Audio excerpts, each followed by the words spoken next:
Каким образом законы защищают потребителей в Таджикистане? Подготовили для вас карточки объяснения со всеми самыми важными вопросами, которые могут возникнуть у вас как у потребителей. Пользуйтесь и знайте свои права. 15 марта Всемирный день прав потребителя. Союз потребителей Таджикистана поздравляет всех потребителей страны с этой датой и рассказывает, какие права имеют граждане Таджикистана, есть ли товары, которые действительно не подлежат обмену, и куда можно жаловаться на магазины, которые не соблюдают законы. Кто по закону является потребителем?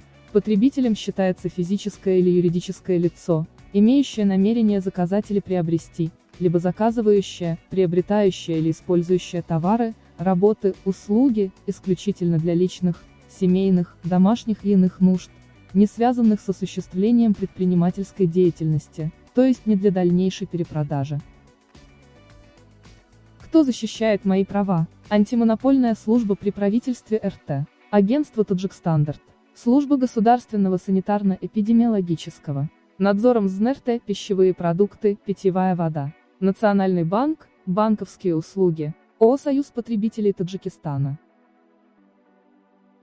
Какие у меня есть права как потребителя? У потребителя есть следующие права: на просвещение в области защиты прав потребителей, на информацию о товарах, работах, услугах, а также об их изготовителях, исполнителях, продавцах, на безопасность товаров, работ, услуг, на свободный выбор товаров, работ, услуг, на надлежащее качество товаров, работ, услуг, на возмещение в полном объеме убытков, вреда, причиненного вследствие недостатков товара, работы, услуги, на обращение в суд или другие государственные органы, для защиты своих прав и интересов, на представление предложений производителю, продавцу, по улучшению качества товара, работ, услуг.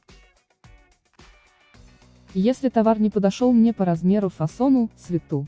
Если, скажем, речь об одежде, могу ли я его поменять? Конечно, в течение 14 дней после приобретения товара, одежды, вы имеете право обменять его на аналогичный, а в случае отсутствия такого товара, вернуть свои деньги. Однако необходимо соблюсти следующие правила. Товар не должен быть использован. Сохранены все фабричные пломбы и ярлыки, а также его упаковка. Сохранен товарный или кассовый чек, квитанция, подтверждение факта покупки. Есть ли товары, которые не подлежат обмену?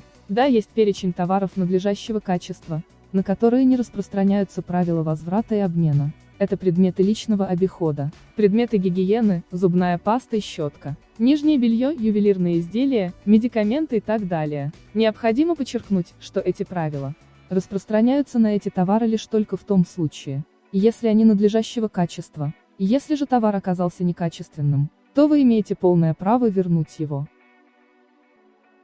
Если я купил, например, телевизор, а он не работает, могу ли я его не обменять, а попросить вернуть мне деньги? Или купить другой с доплатой? Да, если товар оказался некачественным, то вам законом предоставлены 4 альтернативных права, согласно которым вы имеете право требовать заменить товар на аналогичный или на товар другой марки с перерасчетом цены, безвозмездно устранить недостаток, или возместить расходы на ремонт, расторжение договора купли-продажи и возвращение своих денег за товар, соразмерного уменьшения покупной цены. Есть ли срок, в течение которого можно предъявлять продавцу требования по качеству товара? Если продавцом или изготовителем установлен гарантийный срок, то именно в этот срок вы имеете право предъявить претензии к качеству. Если же гарантийный срок или срок годности товара не установлены, потребитель вправе предъявить свои требования в течение 6 месяцев. А с какого момента исчисляется гарантийный срок на товар? Гарантийный срок товара исчисляется со дня передачи товара потребителю, если иное не предусмотрено договором, если день передачи установить невозможно. Эти сроки исчисляются со дня изготовления товара. Для сезонных товаров, обуви, одежды и прочих. Эти сроки исчисляются с момента наступления соответствующего сезона, срок наступления которого определяется исходя из климатических условий места нахождения потребителя. Во многих магазинах висят вывески, что товар обмену не подлежит. Значит ли, что эти магазины нарушают закон? Конечно, это является нарушением законодательства о защите прав потребителей, так как закон предоставляет потребителю различные варианты обмена или возврата товара.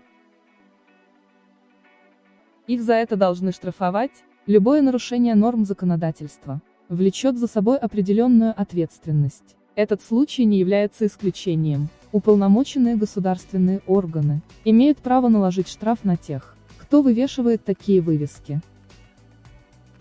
Куда я могу позвонить и пожаловаться на такие магазины? В антимонопольную службу при правительстве РТ или в агентство Таджикстандарт?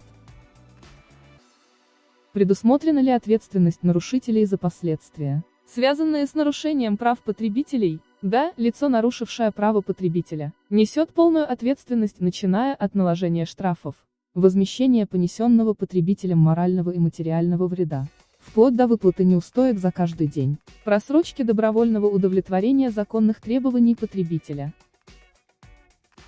Что делать, если мое заявление о нарушении моих прав, как потребителя, не приняли? Если ваше заявление не будет принято уполномоченной структурой, то вы можете обратиться в прокуратуру с жалобой об отказе принятия вашего обращения. Если дело дошло до суда, на какие выплаты я могу рассчитывать? Например, за моральный ущерб. Мне должны будут заплатить, все зависит от ваших требований и решения суда. Если при составлении иска или на протяжении судебного производства вы предоставили такие требования, и в ходе судебного разбирательства смогли доказать, что действительно понесли такой вред и вина продавца, изготовителя или исполнителя была доказана, то суд обязан удовлетворить ваши требования, причем вплоть до возмещения неустоек за каждый день просрочки, добровольного удовлетворения ваших требований.